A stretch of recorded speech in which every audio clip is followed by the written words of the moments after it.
Hey, I'd like to welcome you to another episode of the Mission Matters Money Podcast, your source for all things money. My name is Adam Torres. You can follow me on Instagram at AskAdamTorres. Keep up with my book releases, book tour schedule, signings, all that other good stuff.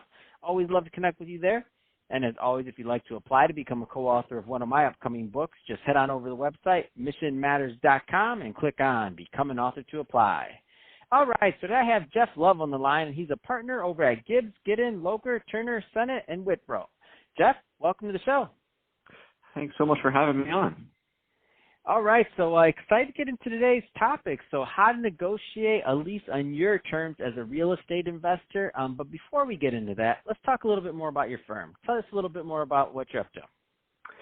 I'm a partner at Gibbs, Giden, Locher, Turner, Senet, and Wittbrodt. As you said, I co-chair our real estate and business law practice groups, and my practice really focuses on entrepreneurs to family offices, startups to middle market companies, and we advise them on their transactions, whether it's on the business side, buying or selling their business, day-to-day operational issues, investing in a business, raising capital, and then on the real estate side, very similar, but buying and selling properties.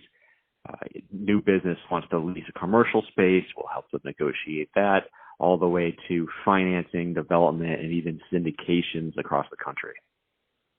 And that's why you're the guy that I want on the show to talk about this topic. So how to negotiate leases on your terms as a real estate investor. Where do you want to start with this topic? Hot topic.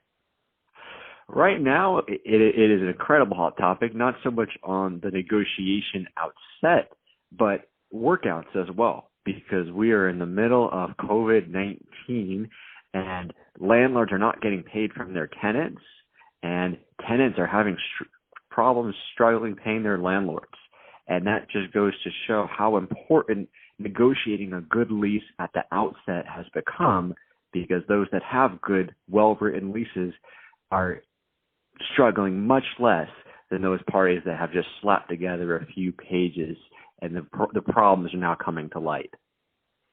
Now, obviously, commercial real estate leases are quite complex, and they can be involved, and depending on size of lease, industry. It's a lot, and we only have it's a pretty short 10 to 15 minute segment, so we're not going to go into all the things. But I do know that there are some certain themes or certain things that some of the listeners out there should be thinking about when going into any negotiation that has to do with the lease. What are some of those in your mind?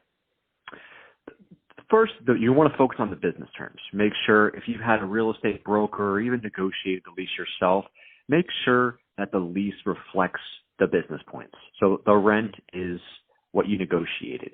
Make sure the lease reflects the square footage of the space, and also take a really good look at the purpose, whether this is a retail lease, industrial, even office.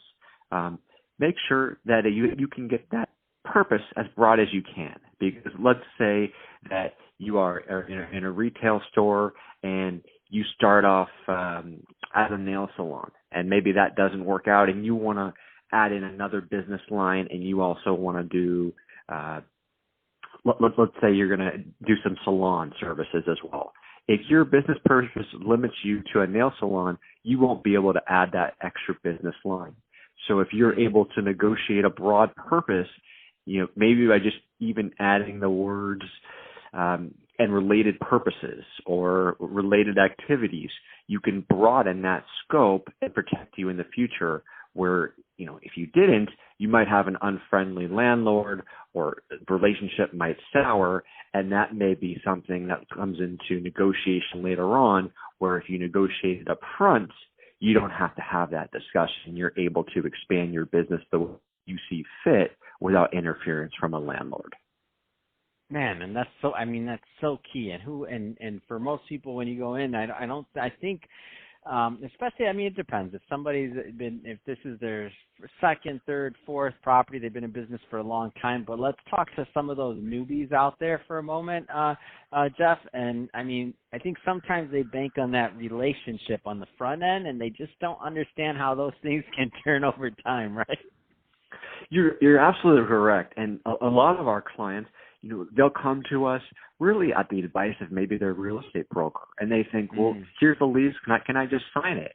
And I can't shout loud enough. No, stop, wait, let us read it. Let someone read it, because every lease is different. We've got, in Southern California, there's pre-printed forms that you might get that are 10 pages, and for the same size retail space with a big institutional landlord, you might get another lease, and that lease is 75 pages. So what's in the bigger lease that's not in the smaller lease, and vice versa?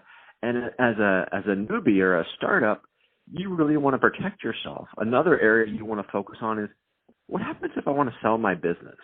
I hit it out of the park with this location, or I'm starting this business later in life, and I want to do it for a few years and sell it and take those proceeds and retire. Well, do I need to go get the landlord's permission to sell my business? And often the answer is yes, because there's a transferability section that deals with assignment or subleasing, and often you have to get the landlord's consent to be able to assign the lease. Well, your purchaser of your business is not going to buy your business without your key location. Mm-hmm. So without negotiating that right to assign your business without the landlord's consent, the landlord can theoretically impede the sale of your business.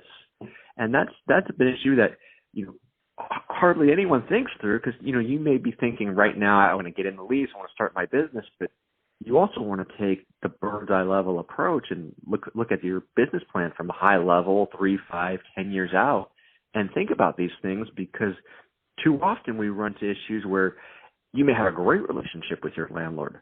What happens if the landlord sells the building and now it's a big corporate landlord that doesn't have the same relationship with you as your prior landlord?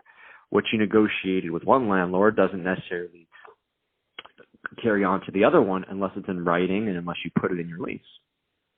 Man, that reassignment, you just brought up a memory. I've seen that happen to more than one person, especially in restaurants that don't own the real estate, like the reassignment part of it. And for the landlord, like, just to be clear for the listeners, like, that's an important thing. So for them, especially something like restaurant space, it's like they're also protecting themselves. So they're not just trying, I don't want either of us to give this impression, because I don't think we are, but I want to make sure we're not, that landlords are these bad people. It's just a matter of, hey, if they're, they're letting you operate a restaurant space and they're expecting you to run it, they don't know that if you sell that restaurant to somebody else that they're gonna succeed. Like, restaurants a tricky business, so sometimes they won't sign that, and you're just gonna have to keep on moving, right?